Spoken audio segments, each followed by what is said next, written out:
Olá, ouvinte, seja bem-vindo a mais um programa sobre a nossa série clássica Night Gallery, Galeria do Terror aqui no Brasil. Eu sou Angélica Hellish. E eu sou o Marcos. Hoje vamos falar sobre o 15º episódio da série. Já atravessamos, a metade, né, Marcos? Faltam poucos pra gente acabar. Isso. Exatamente. E nas datas de lançamento nós pulamos agora pro próximo ano, porque esse episódio foi ao ar em 5 de janeiro de 72. Olha só, né? Tá vendo? Porque teve episódio de Natal, né, e tudo, né? Então... Isso. Essa temporada ela cruzou, né? Ela foi de 71 para 72. Exatamente. Hoje nós vamos falar aqui sobre 3 segmentos, tá? O primeiro segmento se chama Dedos Verdes, direção do John Badham. O segundo segmento é O Funeral, direção do John Meredith Lucas, que já comentamos sobre ele no episódio passado, com o roteiro do Richard Matheson, tá? E o terceiro segmento é A Melodia no Café do Dan, direção do David Hawlins, que eu não lembro se a gente comentou sobre ele em algum momento. Acho que não, né? Mas comentaremos. Bom, vamos lá, sem mais delongas. Eu gosto sempre de começar pedindo apoio, tá? Então, se você chegou aqui, não importa se na data que a gente tá gravando, aqui estamos gravando aqui em março, ou se você vai chegar no futuro. Se quiser que o nosso podcast continue, não somente esse aqui, o Night Gallery, como os demais projetos que a gente tem relacionados ao hot selling. A gente tem a intenção de continuar falando dessa série ano que vem, né? E porque depois que a gente termina, a gente volta a discutir sobre cinema aqui no nosso site, que é de cinema alternativo, né? O Masmorra Cine e o nosso podcast Cineclube da Masmorra. Mas apoie o nosso podcast, nos apoie, tá? O nosso Pix é apoiomasmorra@gmail.com. Nosso Pix, né, como eu falei, é esse. E a gente também tem Apoia-se. Ou seja, você pode nos apoiar mensalmente. Todos que nos apoiam podem entrar em contato com a gente via e-mail, que nós também verificando o apoio, está certinho. Nós mandamos o link. A gente tem uma pasta com todos os episódios de Galeria do Terror, Além da Imaginação, conteúdo que a gente costuma, né, costumava deixar conteúdo aberto, só que como a gente não tá conseguindo manter a pasta, tá precisando de ajuda loucamente. Então a gente tá pedindo muito a sua ajuda, tá? Então se você quiser um podcast que fala de cinema fora do senso comum, fora do que tá no mainstream, pode acompanhar a gente, que você vai ter muito conteúdo. A gente tem mais de 15 anos de projeto, tá bom? E com isso, né, Marcos, a gente, como eu falei, vamos falar desses 3 segmentos. Eu queria sugerir, se você topar aqui, de você falar aí pra gente o primeiro segmento, o sinopse, a gente fala depois detalhes, etc. Eu faço o do meio e tu faz o último, pode ser? Então, certo. Vamos lá. No nosso primeiro segmento, nós temos um sujeito que ele é o Michael Sanders. Esse cara, ele é um cara muito rico, né? A gente imagina que ele é um grande empresário e ele tá com um empreendimento para construir ali numa determinada região um gigantesco parque industrial. Ele comprou mais de 10 mil acres. Ocorre que ele falta ainda comprar uma casinha que tem um quintal muito bonitinho, muito florido, muito bem cuidado, que é o xodó de uma determinada senhora, né? Que é a dona Lídia Bowen. E a dona Lídia, ela é muito apegada à casa dela, a casa onde ela viveu muitas décadas com o marido faleceu lá, e a casa onde, além dela ter vivido a vida dela toda, ela cultiva suas queridas plantas, seu amado jardim. Então, ela até uma hora ele fala assim, olha, eu já ofereci para a senhora 5 vezes o valor que esse imóvel vale, a senhora não me vendeu ainda. Por quê? Não, porque agora no outono, não sei, agora no verão, eu quero ver como é que essas plantas aqui, essas flores aqui que eu estou plantando, como é que elas vão florescer. Então, eu não posso ir embora, eu tô esperando elas florescerem, quero ver, né, o desabrochar delas, e não posso abandonar aqui minha casa, não vou vender minha casa, dá licença. Acerta. Acontece que esse sujeito, ele é um cara que ele é muito ambicioso, obviamente, um empresário multimilionário, e ele sempre consegue o que ele quer, ele deixa isso muito claro. E ele vai tentar sob quaisquer meios, inclusive os piores possíveis, retirar essa senhora da casa dela para poder comprar aquele pedaço de terra para poder terminar de fazer ali a metragem do parque industrial que ele quer construir. Será que vai dar certo? O que vai acontecer? O que vai acontecer, né? Poxa, é bem interessante. Claro, a gente vai voltar a falar sobre questões de segmento, mas o fato de ter aqui uma atriz que é um monumento, né, do cinema, né? Ela tá idosa aqui nesse momento, mas eu acho que é impossível. As pessoas podem até, sei lá, achar que é uma velhinha genérica e tal, mas aqui é a Elsa Lanchester, né? Que é a atriz que faz a velhinha, cara. Você fala que é a noiva do Frankenstein, cara, do clássico. Isso. Porra. Maravilhosa. A imagem da Elsa Lanchester com aquele cabelo, né, para trás e aquela mecha branca simbolizando o raio, né, o relâmpago que foi cuja energia foi usada para ressuscitá-la. O Dr. Frankenstein usa, né? É uma das imagens mais icônicas da história do cinema. Tranquilo, ponto, é lindo. Né? Talvez da cultura pop, inclusive. Talvez enfim. Popularizou, pessoas usam nas roupas e tal, em quadros. Assim, mas é fantástica. Assim, essa atriz aqui que ela faz a velhinha, assim, você pode até achar assim que é uma coisa meio usual, assim, mas ela entrega uma atuação interessante, né? Nesse meio segmento aqui pra caramba. É uma história, assim, da coisa do capitalismo, né? Do cara que, sim, basicamente, ele tá ali, ele acha que vai ter o que ele quer e, cara, ninguém pode interrompê-lo, né? No seu desejo. Sim. É fantástica essa história. A Elsa, a gente tava falando dela, ela foi casada com Charles Laughton. Outro ator e a carreira dela também está, de certa maneira, ligada à carreira dele, porque ela fez filme junto com ele. Ela fez, por exemplo, A Vida Privada de Henrique VIII, em que ela era a Ana de Cleves, a quarta esposa do Henrique VIII, e Charles Laughton fazia o Henrique VIII. Ela também participou do filme Testemunha de Acusação do Billy Wilder, em que ela contracenava com o Tyrone Power, a Marlene Dietrich e o Charles Laughton. Só para citar exemplo ela tá em filmes, além desse filme que nós citamos aí, da Noiva de Frankenstein, ela tá em filmes muito importantes como esse, Testemunha de Acusação. Ela tem uma carreira de mais de 45 anos na TV, no cinema e tudo mais, e enfim, e também vai estar presente aqui, felizmente, né, em Galeria do Terror, uma atriz muito importante. E, na verdade, ela, de certa forma, ela e o Cameron Mitchell, o episódio depende dos dois. Isso. Apesar que vou falar sobre isso, eu acho que ela tá com uma atuação interessante, né, terrorífica. Eu acho que ele vai para um total exagero maluco, assim, chega a ser engraçado. O Cameron Mitchell, aproveitando para falar dele também, o Cameron Mitchell, ele é um ator que provavelmente, quem tem a nossa idade, vai lembrar dele por duas coisas basicamente que ele fez na vida, né? Ele era o Buck Cannon do Chaparral. Já falamos, parte do elenco do Chaparral participou de Galeria do Terror, né? Porque você teve o Leif Erikson, que era o dono do rancho, né? E participou de um episódio. Você teve ali o Manolito, né? O ator que fazia o Manolito também, aí participou de outro episódio recentemente, o Ar Frio, né? E agora o Cameron Mitchell, que era o Buck do Chaparral, tá aí, né? Também. Mas o Cameron Mitchell, o pessoal aqui que tem a nossa cidade vai lembrar dele, porque ele começa nos anos 40. Nos anos 40 e anos 50 ele faz cinema nos Estados Unidos, só que nos anos 60 ele vai para a Itália.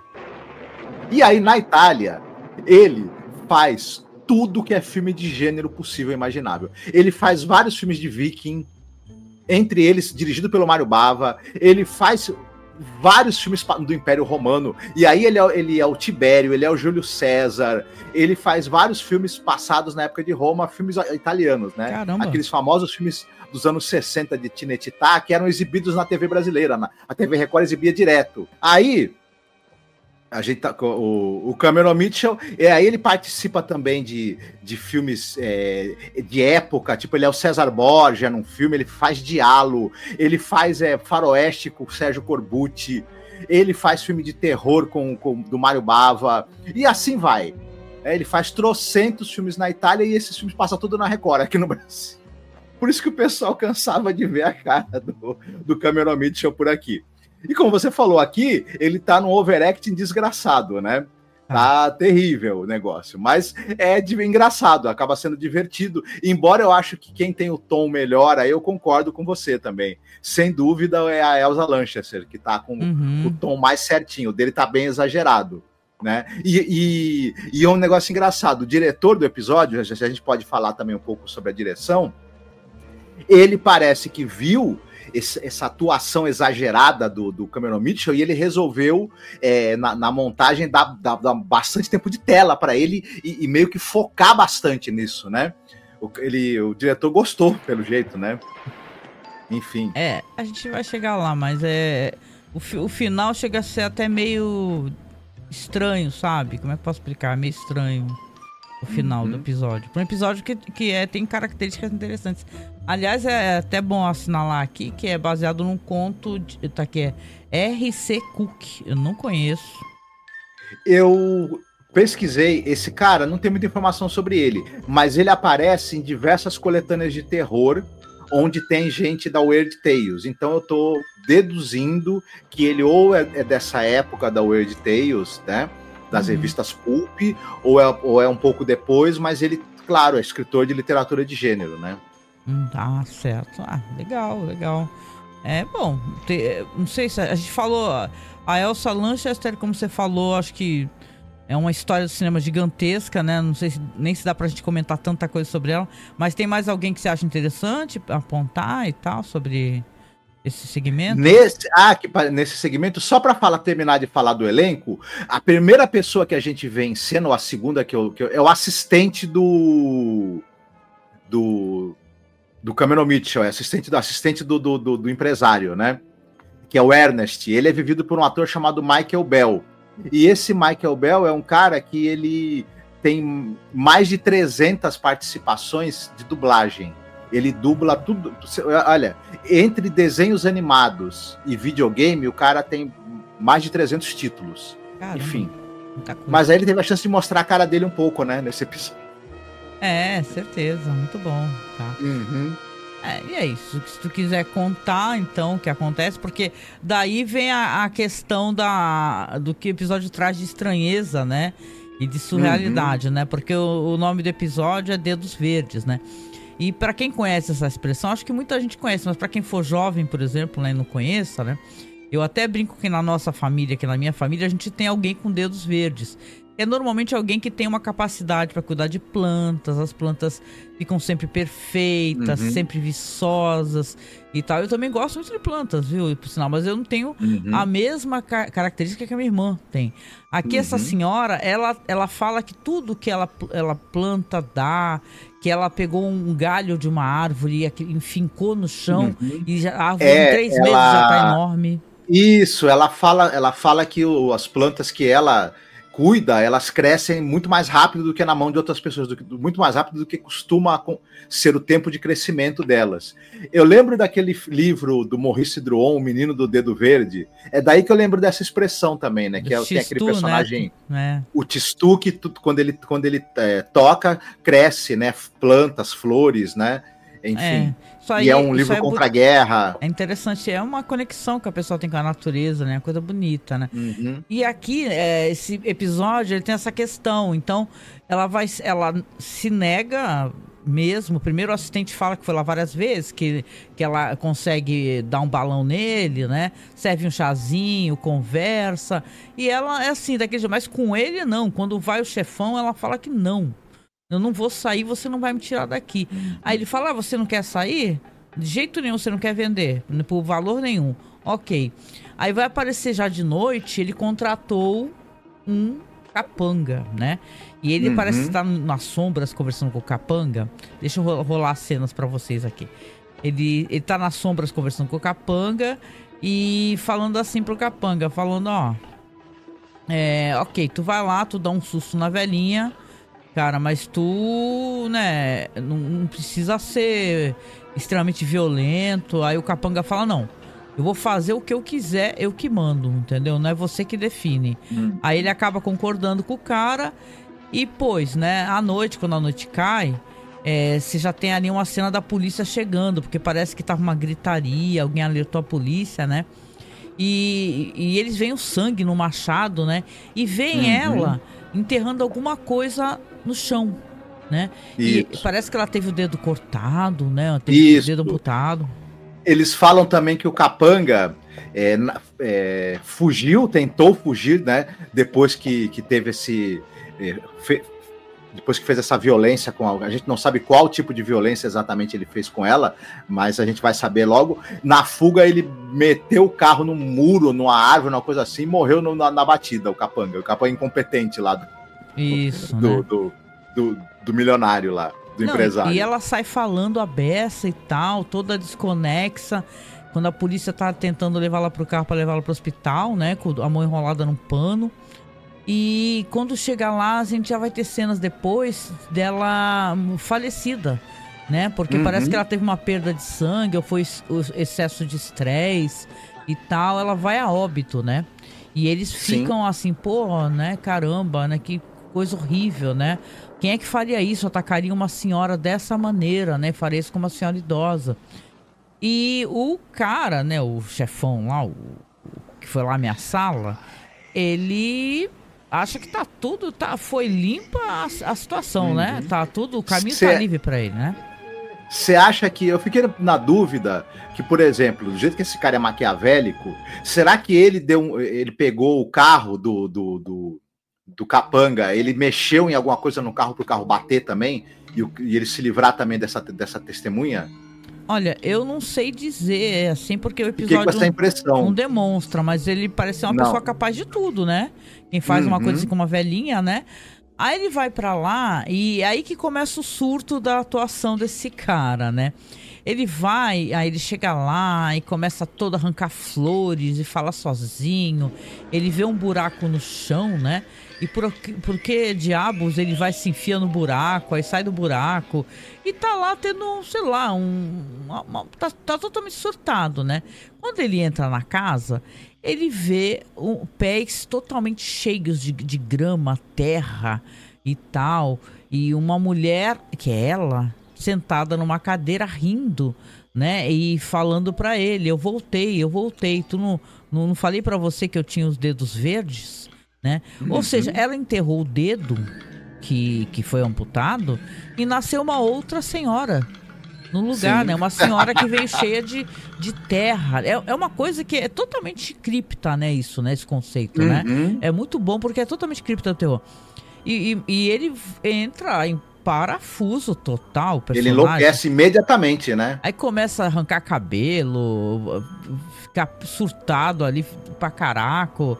E termina nesse overacting maluco aí que você fala, ok, esse cara era um empresário mais endurecido, cruel e demoníaco, e viu a velhinha lá e teve esse surto todo. Tipo assim, ele começou a surtar antes, porque ele caiu no buraco, né, cara? Que viagem foi essa dele do buraco? Eu até falei, cara, que buraco é esse? Será que é pra enterrar ele? Eu fiquei pensando assim, sabe? Gente, que coisa mais assombrosa, né? E aí ele fica no final, termina o episódio assim, né, Marcos? Ele no meio das plantas, com cara de louco, gritando, não é possível. Isso. Tô doido, ele acaba pirando tudo. Só que, como você falou, né? Apesar de ter um fato sobrenatural, isso que acontece e tudo mais, né? Mas parece que a piração dele começa um pouco antes até. Então isso aí que não é bem construído, porque como ele é um cara mau, insensível, não tá nem aí pros outros, o fato da velhinha ter morrido pra ele...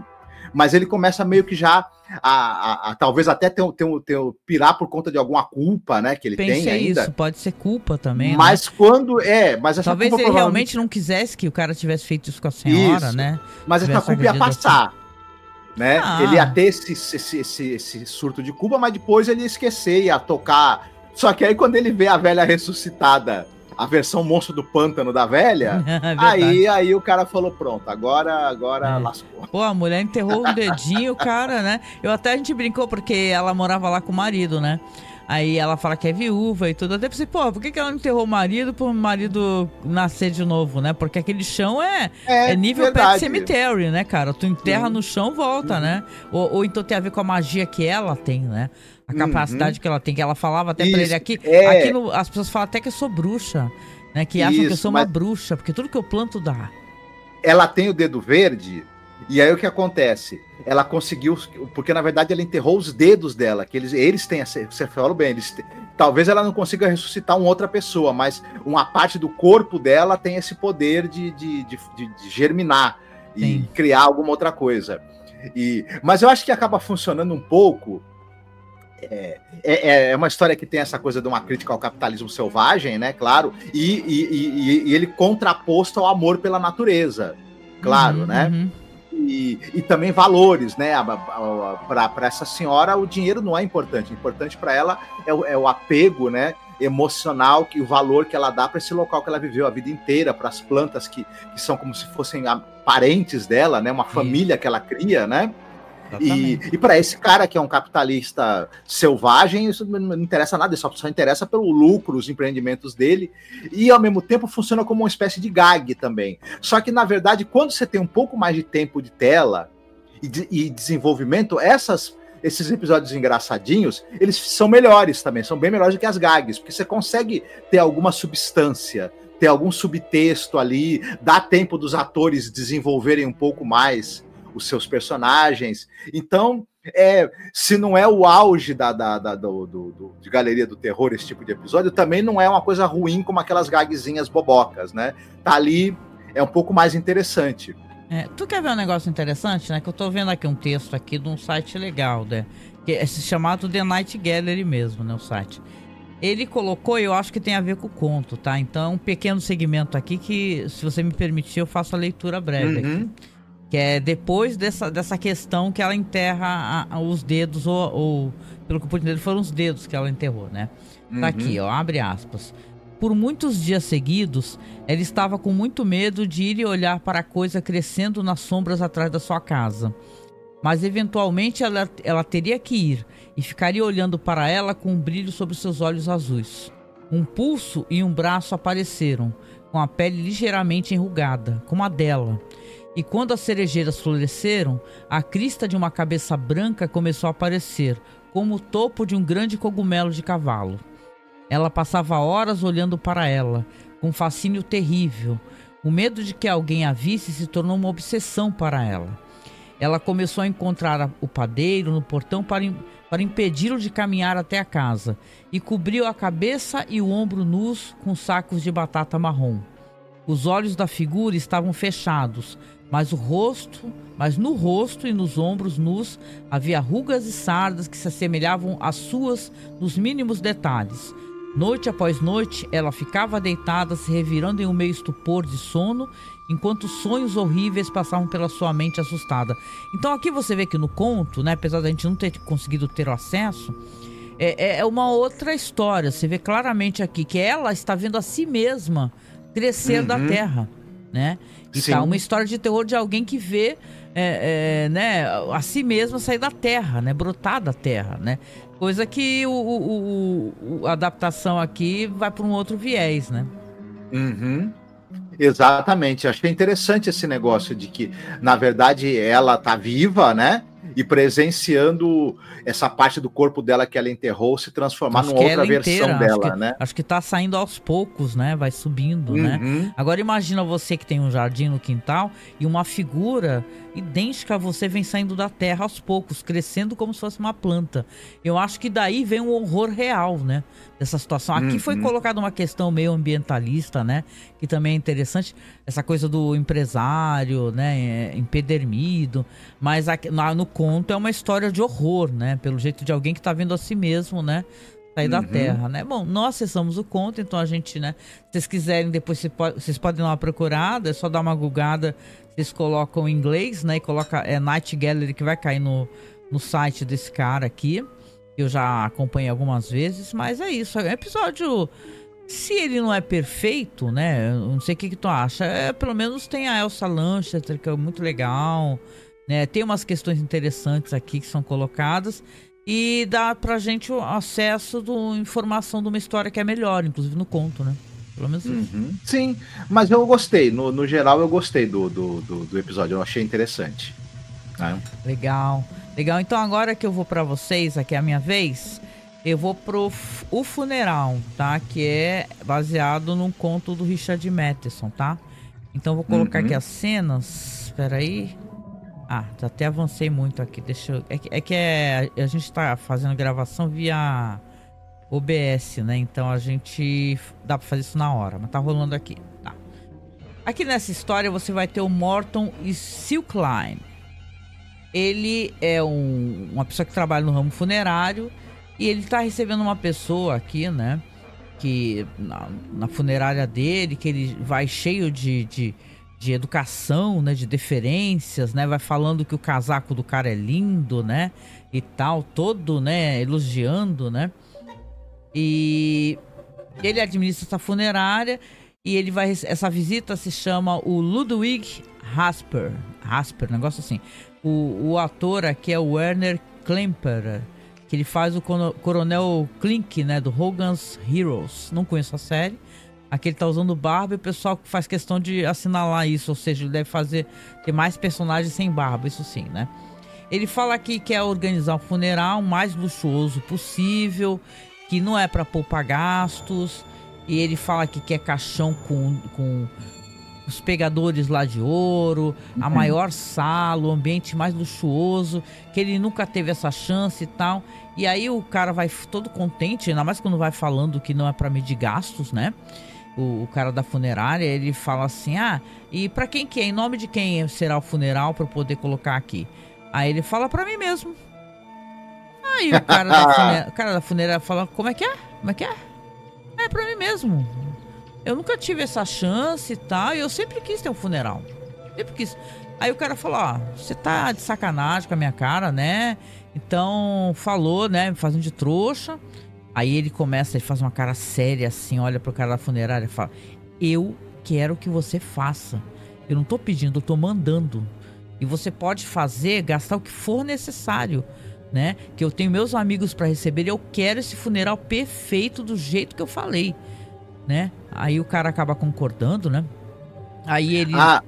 Oi. Detalhe. Um detalhe importante. Enquanto ele está falando isso, muito sério, a gente percebe que ele tem presas. Isso, ele mostra as presas, boa. Aí, vampiro. Conforme ele vai levantando da sala, ele ainda fala antes de sair, e faz favor tirar aqueles espelhos ali de perto da porta, ok? Então... Aí ele ouve um barulho de asas, né? O agente funerário vai olhar e tem um morcegote. Tem um morcego ali voando, ali voa pela janela, ele fica, what the fuck, né? Fecha a janela, mas ele olha bem e fala, ué, que estranho, né? O cara acabou de sair, né? E basicamente, eu vou deixar aqui nesse ponto, porque eu acho que não tem muita coisa pra falar além disso, além de ser uma brincadeira. Esse é um segmento de humor, tá? Escrito pelo Richard Matheson. E, aliás, uma coisa interessante, ele é muito querido, esse segmento, e o conto também é muito querido, né? Eu tenho até questões relacionadas à adaptação. Eu penso que, até depois eu vou falar um pouco sobre Richard Matheson, né? Aproveitar esse momento. Faz tempo, né, que a gente não fala de Richard Matheson, né, Marcos? Mas eu acho que eu tenho certeza que o conto deve ser muito, mas muito legal. Basicamente isso, tá? Mas eu vou tirar esse momento aqui pra você poder falar um pouco dos atores, que eu sei que tem atores de comédia. E do Richard Matheson, se você quiser, depois eu falo um pouquinho, porque eu tô com uma listagem interessante aqui de umas adaptações dele pra comentar. Certo. Então, ele é dirigido pelo John Meredith Lucas, esse episódio. Você já falamos bastante dele em outras oportunidades. Ele é o diretor de, sei lá... a gente falou que ele era diretor, produtor, ele dirigia, produzia e roteirizava episódios de séries famosas, como Jornada nas Estrelas, Planeta dos Macacos, já falamos bastante dele. O Richard Matheson, esse grande escritor de ficção científica, fantasia e terror americano, que você já vai falar sobre, né, algumas coisas que ele fez e que foram adaptadas para o audiovisual, enfim, também dispensa, né, o cara que escreveu Sua Lenda, Em Algum Lugar do Passado, etc. E agora o elenco. O Morton Skyline, que é o dono da funerária, que você citou, é vivido pelo ator pelo Joey Flynn. O Joey Flynn é um ator também de TV e cinema, mas mais televisão. Ele participou de Além da Imaginação, aquele episódio de Escape Clause, né? Que é tão legal, né, esse episódio, né? Uhum. Eu gosto muito. Sim, sim. Ele participou também, por exemplo, de séries como O Homem com a Câmera. Lembra aquela série que o Charles Bronson é um fotógrafo que ajuda a polícia? Já falamos, inclusive, dessa série. Ele participou da série do Batman. Ele participou daquele filme Se Meu Fusca Falasse, filme famoso, né? Que tem, inclusive, a Michelle Lee, que nós já falamos dela aqui em Galeria do Terror. O Vampirão, né? O Conde, o Ludwig Asper, não sei se ele é Conde, aí no episódio não fala. Você falou bem, ele é vivido pelo Werner Klemperer, né? O autor alemão. Ele é famoso porque nós falamos aqui do seriado Guerra, Sombra e Água Fresca, né? E da vida ali trágica, né? Das coisas trágicas que aconteceram lá com o protagonista do seriado. Nossa, se você não escutar esse episódio, volta lá atrás, que é muito babadeira essa fofoca horrorosa aí. Uhum. Esse ator, ele era alemão e tudo mais, ele fazia o Coronel Klink, que era o cara que comandava o campo onde estavam os prisioneiros lá americanos e ingleses do Guerra, Sombra e Água Fresca.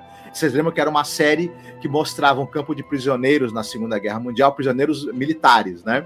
E eles aprontavam a poucas e boas com o Coronel Klink, coitado, né? Os os soldados que estavam lá presos, né? E, além de tudo, esse ator, ele também fez filmes, ele fazia muitos nazistas, né? No cinema. Ele trabalhou no filme como Julgamento de Nuremberg, por exemplo.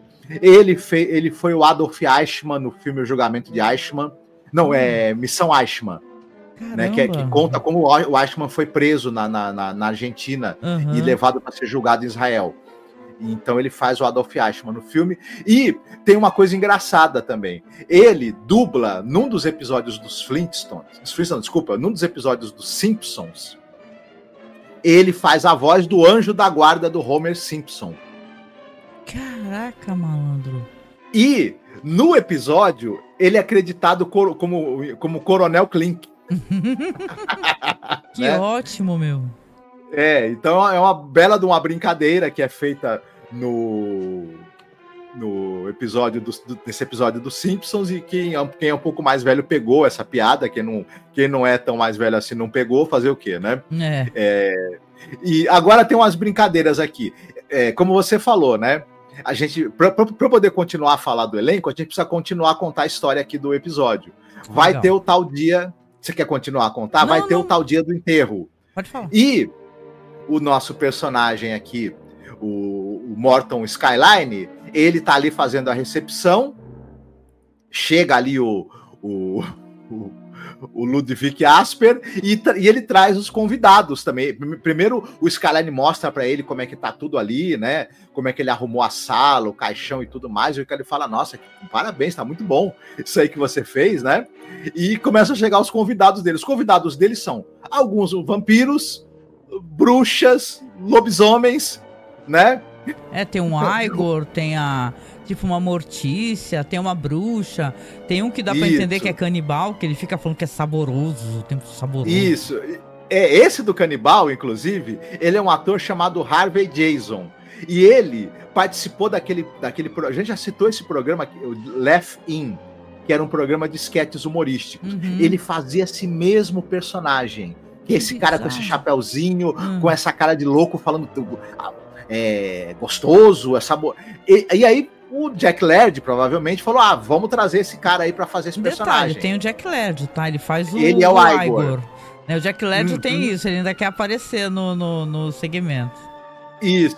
Outra coisa divertida, a gente tinha fala durante ali a cerimônia fúnebre, né, pro vampiro, e vai ser assistida pelos amigos dele, tem um vampiro que é um conde lá, que ele quer fazer, ele é muito prolixo, ele quer fazer discursos muito empolados, né? Isso. Esse é outra piada interna do episódio, ele é vivido pelo Charles Macaulay. A gente tinha falado daquele filme Blécula, que é um conde, é um príncipe africano que é mordido pelo Conde Drácula, vira vampiro e vai para os Estados Unidos atrás de sangue. Quem faz o Conde Drácula, que morde o Blécula, que vampiriza esse príncipe africano para ele virar vampiro, quem faz o Drácula no filme do Blécula é o autor Charles Macaulay. E aqui ele vem de Drácula de novo. Né? Eu vou deixar rolando umas ceninhas aqui. Gosta de fazer discursos empolados. A gente vai ter também um personagem muito divertido, que é a Jenny, a bruxa, vivida pela Laura Lacey, né? Melhor, Laara Lacey é o nome da atriz. E ela vai ser importante também, porque é a bruxa que se comporta muito mal, e o nosso amigo vampiro, né? O Ludwig Asper tá lá no caixão e ele vai chamar a atenção dela e ela resolve pôr fogo em tudo. Não, e é engraçado, assim, porque ele começa a fazer um discurso com um linguajar, ele fala latim, ele fala um monte de palavra rebuscada, aí a bruxa começa, pô, fala claro aí, caraca, sabe, do povão, fala direito aí, meu, qual é, né? E aí o cara, detalhe, o cara tá no caixão. O cara que pediu funeral, isso, né? Ele vai pro caixão, porque ele vê que é confortável e tudo. Fala assim, testa aí. Aí ele senta lá no caixão, ele quer todas as coisas do funeral, enquanto ele tá ali escutando ali, né? Porque o morto não aproveita, quem aproveita são os vivos. Aí, nesse caso, certo. Aí ele pega e aí começa essa discussão. Primeiro tem o que pula, eu acho que é o lobisomem, né?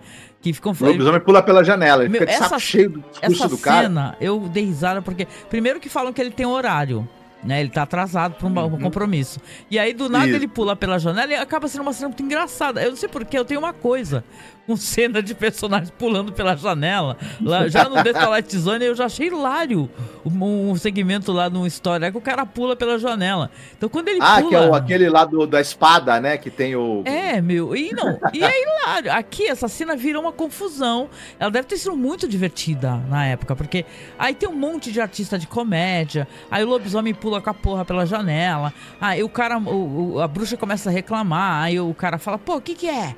O que é? Vai ficar enchendo meu saco? Eu tô aqui fazendo discurso aqui. Aí o defunto, que não é defunto, que é um vampiro, fala assim, cala a boca aí, meu. Ela não cala a boca. Aí fala assim, dona bruxa, faz favor, tá? Se a senhora tá atrapalhando, pode se retirar.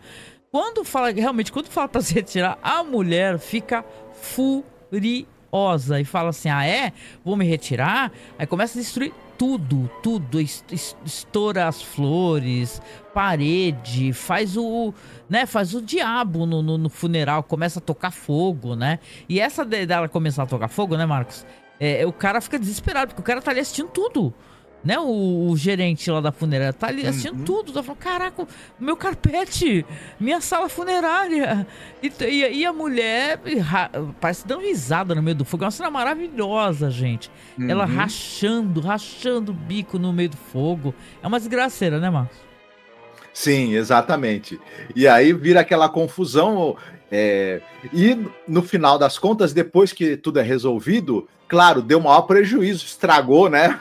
Uma das salas da funerária do cara, a sala onde são feitos os serviços ali de velório e tudo ele mais. Desmaia, detalhe, ele desmaia, não sabe nem o que aconteceu. Mas passado um tempo, ele tá lá no escritório dele, né? Ali pensando nos prejuízos que ele tomou, mas ele recebe uma correspondência, entregam para ele um gravador, junto com uma caixa, e no gravador tem uma gravação do vampiro lá, né? Do Ludwig falando, pô, obrigado, foi muito bom, foi muito bem feito o seu trabalho, parabéns, desculpe os prejuízos, mas tá aqui uma soma em dinheiro que vai cobrir todos os prejuízos para você, tá aqui. Ele abre a caixa, realmente tem muito dinheiro. Muito dinheiro, ele começa a contar, é muita grana mesmo, muito mais do que ele tinha combinado com o cara. E só que o cara fala, eu vou recomendar você para os amigos. E aí, do nada, tocam lá a campainha, ou batem na porta e tudo mais, e é uma criatura ectoplásmica ali, né? Que deve ter vindo atrás dele, porque também não deve ter tido a chance de ter tido um enterro, e agora deve querer um enterro também, né?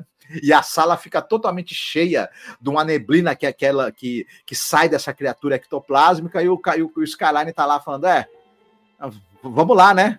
Pelo menos eles pagam bem. O episódio termina assim, né?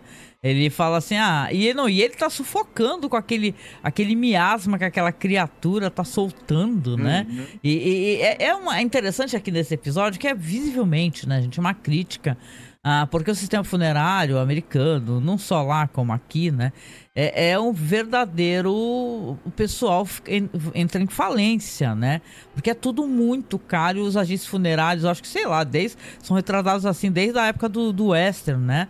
Eles são retratados como pessoas que querem grana de qualquer maneira, né? Então aqui, esse cara aqui é todo sedoso, né? Ele é todo educado e quando ele vê o prejuízo, né? E mesmo depois do prejuízo, ele acaba aceitando, né? Fazer, né? Novamente algo desse gênero, né? É impressionante o quanto ele, sei lá, ele fala, quer saber? Eu ganho um dinheirão aqui, então vou me dar bem nessa, né? Então, é interessante essa questão toda aqui dessa história do Richard Madison, que é muito querida, ela é muito adorada, né? Então, acho que vale a pena a gente até comentar um pouquinho aqui nesse momento, se você me permitir, porque eu tô aqui com uma listagem. Porque se você acompanha já o nosso projeto há algum tempo, você já percebeu que o Richard Madison é muito presente trabalhando com o Rod Serling. Por exemplo, em Além da Imaginação, a série clássica, ele tá aqui em vários episódios. Vou aqui mencioná-los, tá? Até para você poder escutar lá os programas, tá? Tem o E Quando o Céu se Abriu, When Sky Opened, o Third from the Sun, Terceira Parte do Sol, The Last Flight, O Último Voo, é Um Mundo de Diferenças, que é um episódio mediano, né? Não é muito memorável, mas eu acho bom. Um Mundo Próprio, que também é um bom episódio. O famoso Nick of Time, gente. O Nick of Time é episódio com o cara do Star Trek, né? E tal. Inclusive tem uma coisa. Um dos episódios que nós vamos comentar aqui hoje, um dos segmentos, inclusive até o próximo, ele tem uma certa relação ali com o Nick of Time. Legal. Se a gente for pensar, né? Legal. Não, e aqui continuando, o The Invaders, que... eu considero, pra mim, um dos melhores episódios de Além da Imaginação, The Invaders, né? E aqui tem aqui uma lista bem legal, assim, sobre episódios que estão na TV. O Era Uma Vez também, que é um episódio, o Once Upon a Time, que eu lembro, inclusive, é com aquele comediante clássico lá, né? Que a gente fez até uma mini bio dele, lembra? O do trem, meu Deus, não tô lembrado agora. O Buster Keaton. Buster Keaton, que tem o Buster Keaton velhinho. The Little Girl Lost. O Little Girl Lost, que é um dos episódios mais famosos de Além da Imaginação, inclusive, né? Little Girl Lost, que é um episódio que o pessoal reputa ter relação com Poltergeist, tá? E você assistindo The Little Girl Lost, você vai entender o porquê. A fantasia de um jovem, tem o Multi, o Dead Ship, o Death Ship, o Steel, que não precisa nem falar, né, gente, que tem relação com aquele filme lá, do Steel, né? Que tem um filme, Gigante de Ferro. Gigante de Ferro. Pesadelo a 20 mil pés, que meu Deus, é um episódio muito memorável de traumatizando do cara do avião, né? Que vê um bicho na asa do avião. O Chamada Noturna, que é excelente. E o Impulso do Momento também. Aqui são vários episódios. Se você vai procurar, vou deixar, se eu lembro de colocar essa listagem aqui e como você falou, o Richard Madison é um cara responsável por histórias fantásticas. Você falou da Legend e tal, e até os próprios filmes, né, do Roger Corman. Então realmente é um cara importantíssimo. E aqui em Night Gather é o último episódio que vai ter. Vai ser baseado na história do Richard Madison, né? Então acho legal a gente apontar isso também, né? Porque aqui em Galeria Noturna é só dois. The Big Surprise, que a gente já falou que é da criançada lá que vai encontrar o velhinho enterrado. E esse daqui, o Funeral. Em Star Trek ele tem bastante coisa também. Ele tá em Kolchak The Night Stalker. A gente tem, viu, programa sobre Kolchak The Night Stalker. Procurem, por favor, que tem roteiro. Tanto a série como o filme, que eu lembro, tem roteiro do Richard Madison. Então é muita coisa, gente. Então só pra lembrar aqui que se não é um episódio que a gente fala assim, meu Deus, explodir a cabeça, é um episódio muito divertido, né? Então... Sim, é um episódio de humor que funciona, esse daqui. Né? Funciona ainda mais se você tiver as referências, que talvez, como que nem você falou, são artistas que estão na televisão naquela época, fazendo muito sucesso, caras conhecidas. É nível a gente ver um programa, vamos pegar um programa de suspense, que tem o Renato Aragão, vai pensando de outros comediantes que nós conhecemos e crescemos com as lembranças deles. É a mesma coisa, pro povo lá foi hilário ver essa galera fazendo isso. Então, esse que é o episódio. Que eu gostei, achei divertido. Achei interessante, sim, esse segmento do meio aqui. Não, eu também gostei, também me diverti. Foi uma coisa leve, bacana, assim. Como a gente estava comentando, né? E quando esses episódios, que na verdade são os episódios de humor, mas eles não são só aquelas gagzinhas, você tem um pouquinho mais de tempo para desenvolver uma história e até para você fazer graça depois, né? Você tem alguma base para tirar umas risadas da gente com a história, então acaba sendo mais interessante. E claro, né? Me desculpe o Jack Laird, mas o Richard Madison é um roteirista consideravelmente mais habilidoso do que o Jack Laird, né? Não, e o conto, eu não consegui ler o conto, mas eu consegui ler a resenha de algumas pessoas sobre o conto. E tá incrustado na memória das pessoas. Tem gente que gosta de Hammer, gosta de filmes de terror, que se interessa devido ao conto do Richard Madison. Porque é uma clara homenagem que ele faz aos monstros da Universal, sabe? É toda essa brincadeira, né? Vai ter Drácula, vai ter vampiro, vai ter lobisomem, sabe? Então é uma coisa legal, assim. O pessoal curtiu, né? Esse conto. Se o pessoal pensar, teve depois nos anos 80, né? Não sei se nos anos 80, anos 90, aquele Monster Squad, lembra? Lembro. A Gangue dos Monstros. De certa maneira, isso também é meio que vem desse conto do Richard Madison. Enfim, legal, muito bom, gente, muito bom. Mas vamos lá então pro terceiro segmento aqui, que aí se tu for contando, eu já vou aqui arrumando as ceninhas para passar. Certo. Bom, basicamente o que acontece nesse último segmento é que você tem um casal e eles param ali numa lanchonete, não é isso? Isso. Algo assim. É a lanchonete do Dan. Eles param na lanchonete do Dan. O casal, aparentemente, não tá... Eles estão a passeio ali, estão indo para algum lugar onde eles vão passar uns dias e tudo mais, estão de férias, mas eles não estão muito bem, né? O casal a Kelly e o Joey, é o casal Bellman. Você percebe pelo ritmo ali que tá da conversa deles, dos olhares que eles trocam, de quanto eles não estão se entendendo muito bem. Só que tem uma jukebox ali. E o cara tem a ideia de, para ver se o clima entre eles não tá lá muito bom, ele pensa, vou tocar a música que tava, vou ver se tem a música que tava tocando quando eu conheci ela, para ver se, né, o clima aqui dá uma amenizada, o clima tá pesado entre a gente aqui. E ele vai na jukebox e coloca a música. Acontece o seguinte, primeiro que não toca essa música que ele colocou, toca uma outra música. E essa música, num determinado momento, quando ela chega, a jukebox se quebra, você começa a ter como se for... E nesse momento parece que você tem uma espécie de fenda no tempo, em que você volta num determinado momento do tempo. E esse momento, o momento em que a jukebox se quebra, ele fica se repetindo. Sim. Né? A música fica se repetindo. E o que está acontecendo aí? Né? O que é isso? Nós vamos ter uns flashbacks do passado em que nós vamos descobrir o que aconteceu nesse momento que a jukebox quebrou e por que toca aquela determinada música. Isso. E aí, né? E... Muito bem, você quer que eu dê uma comentada no claro. a técnica, né? Claro, bora. Esse é o único episódio dirigido pelo David Rawlings. Ele é um cara que ele trabalha com montagem. Caraca, sim. Ele foi o montador de 12 episódios aqui do Galeria do Terror. E ele também trabalhou fazendo a montagem de filmes em vários locais do mundo. Inclusive, o filme do Neville de Almeida, Navalha na Carne. aquele filme que é baseado na peça do Plínio Marcos e tem a Vera Fischer, ele trabalhou na montagem desse filme. Que maravilhoso! Legal, ele legal. Também trabalhou na montagem dos Embalos de Sábado à Noite, Síndrome da China, o Chamas da Vingança, aquele filme com a Drew Barrymore, sei. Baseado no Stephen King. Ele também trabalhou na montagem desse filme. Chance dele de dirigir, né? Que legal, né?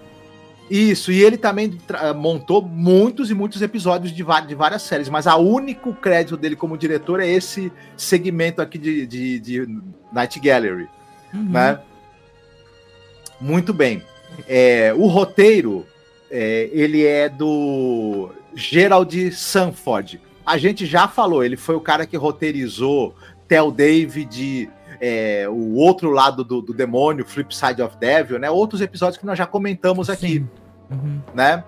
E de Galeria do Terror, entre outras coisas. Quem escuta os episódios anteriores que vai saber um pouco mais de outras coisas que esse cara fez. Ele é baseado num conto aliás, minto. É um roteiro escrito a 4 mãos. É o Gerald Sanford junto com o Hot Gary Batterson. Sim. Desculpa, Hot Gary é o nome do outro cara. Ele é um cara que ele roteirizou, por exemplo, um filme chamado O Fim de um Carrasco, que é um filme do Jack Smite que tem o Stacy Keach, um faroeste. Nossa. E ele roteirizou uma outra coisa.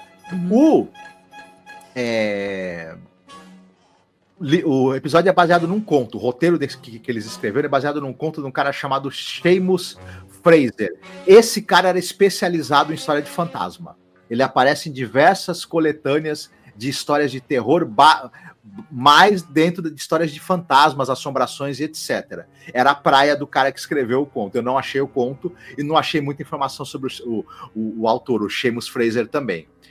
A gente falou que ele é que os personagens principais aí são um casal, que é o casal Bellman, que é o Joey e a Kelly. O Joey, ele é vivido por um cara chamado Pernell Roberts. O Pernell Roberts, ele é famoso principalmente porque você tinha aquela série Bonanza, você deve lembrar, né? Aquela série sobre o rancho Bonanza, que era o Lorne Greene, né? Ele era o Ben Cartwright e ele tinha os filhos dele ali, né? Os filhos que eram vividos pelo Michael Landon, o Dan Brockier e o Pernell Roberts. E o Pernell Roberts fazia o Adam Cartwright, um dos filhos ali do personagem do Lorne Greene, e o Bonanza teve 14 temporadas. Meu Deus. Esse ator, ele fez outras coisas na vida, mas ele é lembrado muito por conta de ter sido o Adam Cartwright de Bonanza. Além disso, ele também participou de um episódio daquela série Sexto Sentido, que foi transformado em episódio de Galeria do Terror. Então, talvez nós ainda falemos. Vamos acabar tendo que abordar isso, sim, na próxima temporada. E, enfim, ele participou de várias outras séries.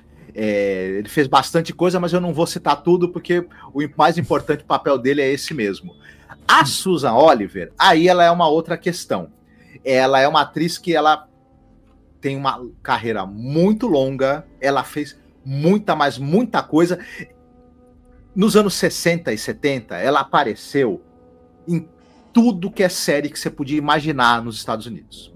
Assim, o pessoal brinca, tem um documentário sobre ela que o cara fala assim, se você assistia a TV nos anos 60 nos Estados Unidos, nos anos 70, você viu essa mulher em algum momento. Porque ela era uma figura onipresente. Da América, sei lá, aparecia. Agora, ela é famosa por algumas coisas, né? Ela participou de séries como O Homem da Virgínia, Os Invasores, O Fugitivo, a série da Hora do Pesadelo, vai longe. Mas ela é muito famosa porque ela é a Vina. Ela faz 2 personagens no episódio piloto da série dos anos 60 de Jornada nas Estrelas. Aquela do Spock e do Kirk. Só que no episódio dela, o capitão não era o Capitão Kirk, era o Capitão Pike. E ela faz o episódio The Cage, a Cela, que é o episódio piloto, assim, um marco da televisão, né, um marco da ficção científica na TV, e ela faz 2 personagens, ela faz a Mulher Verde e a Vina. E aí ela ficou muito marcada por isso. Outro fato agora interessante sobre a vida dela dois fatos que acho que você vai achar interessante. Um, ela queria muito dirigir episódios. O sonho dela era ser diretora. Ela acabou dirigindo pouca coisa, porque era um clube do Bolinha. Infelizmente. A TV americana era um clube do Bolinha. Eu acho até que Nightgallery, até esse momento, me corrija se eu estiver enganada, não tem uma diretora. Não. Você tinha, na TV americana, você tinha muito poucos episódios, pouco que você conta nos dedos, as mulheres que dirigiam, e ela acabou conseguindo, mas ela dirigiu bem pouca coisa, porque, não por ela não ter talento, por ela não ter capacidade, ela era uma pessoa muito capaz, ela era uma excelente atriz, ela tinha uma formação sólida em arte dramática, mas acabou tendo poucas chances, oportunidades para dirigir. Um fato engraçado sobre a vida dela, muito interessante, é que ela estava num avião, e esse avião teve um problema, teve uma pane nos motores, e ele, de 36 mil pés, ele caiu para 6 mil pés, ele despencou. Meu Deus. O piloto conseguiu retomar o controle do avião e não houve uma tragédia. Ela desenvolveu um medo patológico de voar e de altura. Né? Caramba. Só que ela era uma pessoa que ela era muito intrépida e ela queria desafiar os medos dela. O que ela faz? Para vencer esse medo, ela vai tentar tirar um brevet de pilota. Olha, que danado. De aeronave. E é bem difícil, ela acaba tendo muitas dificuldades para conseguir por conta do medo patológico que ela desenvolveu de aviões e de altura. Mas ela consegue tirar o brevet, continua fazendo vários cursos relacionados com aviação, se torna uma excepcional pilota, e ela vai ser a 4ª mulher a cruzar o Atlântico em um avião, em um aparelho. Olha, né? Que legal. Exatamente. Desafiou e ela depois os próprios medos, né? E ainda se tornou uma referência, né? Muito corajosa. Isso. Ela vai ter um filme para televisão sobre a Amélia Earhart, aquela grande, né? A aviadora americana. Ela vai fazer o papel de uma amiga da Amélia, que também era aviadora, e ela vai pilotar avião também nesse filme. E ela acaba virando também, se eu não me engano, ela vira presidente da Associação das Pilotas, né, de Avião dos Estados Unidos. Enfim, uma figura muito interessante, essa atriz, assim. E fantástico. A Susan Oliver, uma figura, assim, muito, muito, muito marcante. Tanto é que depois foi feito um documentário sobre ela, que é o The Green Woman. Se alguém tiver curiosidade, acho que, se eu não me engano, tem no YouTube para se assistir, que fala da carreira e da vida dela, né? Ela vai morrer aos 58 anos de idade em 1990, devido a um tumor, né? Ai, que pena, caramba, né? Poxa, é isso, né? E aí, tu quer finalizar aqui pra gente poder tirar as conclusões? Não, só para finalizar o elenco, vai aparecer depois um outro casal que tem a ver do porquê que essa jukebox ela fica parando nessa música e abrindo essa espécie de portal para você voltar no tempo, e a música fica se repetindo. Esse casal que nós vamos falar, que casal é esse? São 2 atores. Um é o James Davidson, que ele é um ator de TV, que ele fez séries como Combate, O Fugitivo, e a Brooke Mills, que ela ela fez séries de TV, mas ela também fez filmes B, filmes slasher, filmes trash, e ela fez também um filme famoso, que é aquele As Condenadas da Prisão do Inferno, que é um daqueles filmes de exploitation que se passa em prisão de mulheres, e tem a Pangria, né, nesse filme. Sim. O Woman in Prison. E esse é um dos mais famosos, o Woman in Prison, até porque tem a Pangria também no elenco, né? Entendi. Legal. Tá rolando aqui, eu vou deixar as cenas aqui. Tu pode contar o desfecho, então? A gente vai descobrir que o que acontece. Nesse mesmo bar, tinha uma moça e ela começa a se envolver, né, com um rapaz que ele é um criminoso. E ela começa também a se envolver na vida de crimes dele. Só que ele é um cara violento, é um cara que também... Um belo dia ela marca um encontro com ele, ela chega atrasada, ele bate nela, né? E ela acaba entregando ele para a polícia. Ele é cercado pela polícia dentro da lanchonete e morre no tiroteio, e os tiros acertam a jukebox quando tá tocando uma determinada música. É por isso que a música volta. No final do episódio, o casal está ali escutando essa música, e aí de repente para um carro, e quem sai do carro? Essa mesma mulher que foi namorada desse cara, desse criminoso, entregou o criminoso e ele foi morto lá pela polícia no bar, ela chega lá no bar com outro cara. Olha. O nosso personagem aí, que nós já citamos o nome dele, né? Só um segundo para eu achar aqui, né? O Joey Bellman, né? Ele, quando ele vê essa mulher entrando, porque ele teve visões, né? Do que aconteceu ali. Enquanto o cara que é o dono da lanchonete estava contando, ele acabou meio que tendo uma visão daquilo. Por conta que essa jukebox é um aparelho meio mágico. Ele, primeiro, né? Depois que ele escuta essa história, ele resolve tentar se entender com a esposa, né? E quando ele vê aquela mulher, que ele sabe que é a mulher que entregou o criminoso, entrando no bar, ele fala para a esposa, pega a esposa pela mão e fala, vamos embora.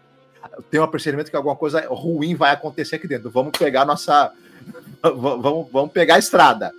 E quando eles saem do bar, eles já escutam o som, aquele mesmo som de coisas se quebrando, tiros e um grito horroroso, né, que a mulher dá. Então, na verdade, quando ela voltou ali, de alguma maneira o espírito do cara talvez estivesse ali e aconteceu alguma coisa que ela com certeza morreu, né? E é isso, o episódio termina aí. Eu lembro quando a gente tava assistindo, né? Primeiro que eu dormi. Eu dormi, gente, nesse episódio. Que tava muito, muito lento, enfadonho pra mim, né? Tem umas cenas psicodélicas malucas no meio, né? Esse episódio, ele se diferencia, ele usa muitos recursos narrativos, né? Então a montagem, como é no episódio que ele fala de um certo fato que vai se repetindo, obviamente tem bastante, a montagem brinca bastante com isso, ele usa também umas cenas meio psicodélicas, ele usa uns filtros e uns efeitos óticos nas imagens, enfim, um episódio que ele acaba sendo interessante também pelo uso da montagem e dos recursos narrativos que ele faz, né, que o diretor aí, o David Hollins, que era um montador, na verdade, né? Então ele tava. Quando ele falou, vou dirigir. Então eu tô. Que porra foi essa? Fumou um baseado pra montar episódio? Ele quer criar esse efeito de que tem alguma coisa ali, ou mágica, ou sobrenatural acontecendo, e uma das maneiras que ele tem de mostrar isso é usando esses efeitos óticos nas imagens, esses filtros. E como ele é um cara que ele é montador, ele tava meio doido pra usar truques ali, trucagens. Parece enfim, eu usando o Photoshop, cara, que eu quero usar todos os filtros do bagulho, cara. Mas assim, não tô desmerecendo, assim, mas pra mim, esse episódio foi bem enfadonho, assim. Não é que ele é ruim, só achei ele chato, entendeu? Muito chato, muito lento. E ainda no final, que aqui em casa, que depende também da percepção que você tem do ambiente. Quando teve o grito, aqui as gatas tudo saiu correndo desesperada, meu. Tomaram um susto do cacete as gatas aqui, cara. Mas assim, não é que ele é ruim. Eu gostei do episódio. Mas qual que é a relação que tu achou do Nick of Time? Por causa do objeto mágico? Então, isso, porque tem aquele casal que também tá ali, estão bem, mas o cara começa a ficar ali fascinado demais por aquele objeto, eles começam a se desentender, mas vai acontecer uma série de fatos ali que eles vão acabar se entendendo no final e resolvem ir embora para se livrar do efeito ali do efeito que o objeto tem neles. Eu achei que esse episódio ele tem alguma semelhança assim, na dinâmica dele. Também é um casal, começa a se desentender ali, vai começar a ter o objeto ter um efeito sobre eles e depois eles vão acabar decidindo se entender e se mandar dali para fugir da influência do objeto. Para mim parece um plot meio parecido com Nick of Time, embora não seja roteiro do Richard Matheson, né? Tá no certo, caso. Tá certo. Tá bom. E aí, chegando aqui aos finalmente aqui, qual foi o seu segmento favorito? Eu sempre pergunto isso. Qual que você gostou mais? Você se divertiu mais ou você achou mais interessante? O que eu gostei menos foi aqui o do bar, né? Embora eu tenha... foi o que eu gostei menos, mas embora eu gostei do episódio. Mas eu achei ele um pouco mais... Eu concordo com você, eu achei ele um pouco mais arrastado, né? E, por incrível que pareça, o que eu gostei mais foi o episódio do funeral, que é o mais de comédia, mas eu ri também, foi divertido. Dessa vez a gente vai... Assim, eu gostei do funeral, mas eu fiquei com a clara impressão que eu tava vendo uma coisa menor de um conto muito melhor. Isso daí me deixou meio bolada, sabe? Mas agora eu gostei muito do primeiro segmento, apesar dos problemas daquele overact maluco, daquele ator lá, que surtadaço no final, né? Que não deu a menor, sei lá, impressão que ele teria essa espécie de reação, né? O Cameron Mitchell, ele sempre foi um grande canastrão, mas meio que era o charme dele, porque ele fez muito sucesso, né, ao longo da carreira dele, em produções de gênero, até por essa atuação meio canastrona dele, né? À toa que ele foi lá pra Itália e fez muitos filmes de gênero lá, né? Eu gostei. Assim, no geral, se eu for falar de todo episódio, de todos os segmentos, eu não achei um episódio fantástico, assim, entendeu? Mas foram segmentos que foi interessante de você assistir, de você pesquisar, entendeu? Então, pra mim, eu achei graça nisso, desse primeiro segmento. Eu tenho a impressão que também é uma outra história que parece que o original é muito assustador, sabe? Você quer muito ler esse conto, você quer conhecer essa história. História apavorante da pessoa nascendo, né, da Terra, de alguma maneira, um clone seu nascendo da Terra, né? O segundo é uma graça, mas que nem você falou, uma espécie de piada interna americana, né? Que eu acho que essa piada acaba se perdendo pra gente que não é estadunidense, porque no máximo você acha divertido que aparecem os monstros, né? Mas me parece um segmento legalzinho, mais bobinho, né? E tal. Então, pra mim, assim que... O último não achei muito legal, então eu gostei mais do primeiro segmento mesmo, que é o Dedos Verdes, né? Então, The Green Fingers, né? Mas é isso, né? Com isso a gente vai finalizando aqui mais um programa. Tá sendo demorado esse projeto, né, gente? A gente até, para você que tá acompanhando, e você acompanha também os trabalhos do nosso blog, espero que você acompanhe, né? Porque, na verdade, a gente é mais do que tudo um podcast sobre cinema, né? Nós falamos de séries clássicas, mas é uma espécie de como é que eu posso dizer? Uma coisa a mais que a gente também curte. A gente gosta mesmo de falar sobre cinema. Quarta-feira passada não rolou a nossa live porque a gente tá com um gatinho fugido que tá dando trabalho para conseguir trazer ele de volta para casa. E até coisas minhas, né? Só para dar uma justificativa, porque eu costumo fazer programa sobre Severance, mas eu não tenho conseguido. Eu talvez, possivelmente, né, eu acabe fazendo, quando acabar a série, eu faça um programa e comente os episódios, né, porque faltou, tipo assim, sei lá, acho que é 7, 8, um negócio assim, né, 7, 8, 9, 10, então eu faço de uma vez só, porque agora ainda mais que começou as aulas, eu tô fazendo faculdade, né, gente, né, não sei se você me acompanha nas redes sociais, eu consegui uma bolsa, então eu tô tentando me dedicar, então essas coisas todas, né, da vida vão tomando o nosso tempo, mas a gente não abandona o site, não abandona nada disso. Mas, como a gente tá chegando aqui, faltam 7 programas, tá? Pra gente acabar aqui o Galeria do Terror, e quando acabar a gente faz uma live fazendo aquela brincadeira, né, Marcos? O que a gente gostou mais, o que a gente gostou menos, aí vocês podem inclusive interagir, mas eu deixo pré-agendado com um tempo bem espaçado para vocês poderem marcar na sua agenda, né? Para estar com a gente também ao vivo, tá certo? Mas é isso, chegando no final, reitero os pedidos, nos apoie, por favor, tá? O seu apoio é o que vai fazer com que a gente consiga ficar mais alguns anos tendo esse podcast aqui na internet. O nosso Pix é apoiomasmorra@gmail.com. Nós temos apoio no Apoia-se, né? O Apoia-se você pode colocar um valor mensal para nos ajudar, 10, 20 reais, não importa. Claro, por Pix é um pouco melhor porque a gente recebe sem descontos, né? Mas não tem problema, se você achar mais conveniente para você, né? Até porque é pelo cartão de crédito, que eu saiba, né? É muito mais prático. Pode nos apoiar no Apoia-se. E lembrar que a gente tem essa pasta, que a gente tem os episódios de Galeria do Terror, Além da Imaginação. Então, você nos apoiando, a gente também dá o link pra pasta, assim, os episódios legendados, em HD, tá? Coisas que até fui eu que tive que traduzir a legenda, né? Não vale a pena você nos apoiar, além de tudo vai ter esse plus, né? E quem sabe, né, até o final aqui a gente consiga, né, Marcos, ainda falar sobre umas outras coisas que você gosta, que você não conheça.